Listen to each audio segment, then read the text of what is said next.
Good morning, everyone. Happy belated Mother's Day to all you awesome women that are on here. I hope you got to relax.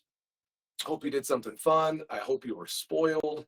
All of those good things. We really enjoyed our Sunday and went to church and had a good hike up in the foothills and played some games and just spent a lot of really good time together. So it was a super, super fun Sunday. Hopefully you all got to do the same. We will start sending information out. I don't believe we sent it to anyone on the standards yet, but the link for the summit registration just went live last week. So excited about it. I know many of you have come the last 3 years. Pretty crazy to think that this is our 4th year of doing this. The lineup, once again, is amazing. We have Coach Dar is coming back. So those of you that came, she'll be back for it this year. Also, Coach Chris Peterson, the former Boise State football coach, who went on to coach at University of Washington. He'll be here. And I'm not 100% sure, but I want to say this is one of the first times that he's actually gone to speak publicly in Boise since he's left. Comes back and speaks at the football team all the time and does some interviews, but as far as actually speaking on the stage in public, this will be one of the first times. And so we have several others that'll be there. We will put information with that on the standard. You'll start getting emails and everything for that as well, but can't wait. Really hope to see you in the room. You all know how powerful that will be. I'm going to post this little article that was shared to me this week by Coach Danielson, the football coach over at Boise State. I'll put it in here, and I want us to read it and focus on it for these next 2 weeks. And the article dealt with this concept of having high agency. Okay, there's low agency and there's high agency, and how we can begin to mold or develop more high agency. And in essence, high agency in this article by George Mack, what he talks about is that if you were arrested and thrown into a prison in a third world country, okay, and you got to make one phone call to a person who could get you out. Like, that person has high agency. You give them basically an unsolvable problem with no guidebook, no rules, and you know they'll figure it out. Right? So people that have that ability to just figure things out regardless what it is. Not defy physics, but not ever sit back and just think that they can't accomplish something.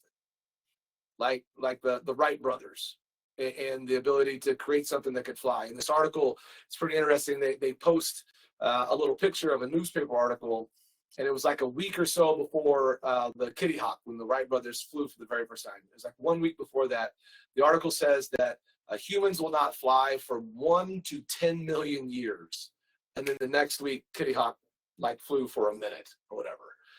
And so it's these people that just don't allow limitations to hold them back, and they're going to constantly focus on improving it. And so it's going to take you a little while. The articles, it'll take you about 30 minutes or so to read it. It's a little deep, but I just think us focusing on it, because many of us, we have it, right? Like, I have tendencies where I have very high agency, and I have sometimes where I don't. And it's like, what are those things that I'm doing when I don't have those, right? Or when I get to the lower end of the spectrum. What are those things that I can do more of, or what are those things that I can continue to develop so I create more high agency?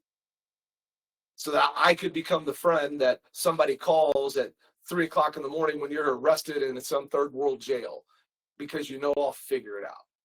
Or my wife will call me, or my kids, and just consistently developing that, because when we have it, nothing's going to stop us. Right? We're not going to allow the no's to stop us. It's also going through this aspect of high agency of developing this so that we're not just taking crazy action. See, in this article, they'll highlight that there's really like 3 things that we're looking for, which is like clear thinking, we'll get into action, and we don't really accept no. We just figure out like those are 3 characteristics of it. Well, my tendency is to act, and to act right now. And what I have to be cautious of is ensuring that I don't act so fast, as my great friend John Madia would say, and break a lot of glass. Right? I have a tendency to react sometimes. And so, yes, I want that high agency, but I have to make sure that I keep it under control in whatever methods I need to, whether I need to surround myself with people to give me like little checkpoints, where I need to sleep on it for a day and just get emotion out of it, or whatever it is, because we don't want it to turn into a negative. I'm really excited for you all to read this article. I'm excited for you to just go through and reflect on what areas you need to develop so you can improve your high agency. What are some maybe pitfalls like mine, or because I just jump into action so quickly? What are things that I can do to slow that process down so I don't do something destructive, so I don't break glass, in other words? And so, as I said, it's really had me just thinking a ton since I read it last week. I've been reflecting on this and trying to develop more. And so I want to post this and have you all do the same. So nothing crazy for these next 2 weeks, but just to read it. It'll take about 30 minutes. And then just come in to reflect your thoughts, right? As far as what are you doing well? What are areas you can get better? Because as we develop high agency, as we develop it in our people, as we develop it in our kids, okay, that's going to be the separator, right? Like that's what's going to really help to give them that grit so that they won't stop. So everyone, really appreciate you. We'll post that today. Look forward to hearing how you all are going about creating more high agency, and can't wait to see you in the room of the summit in September. Right? Take care. Love you all.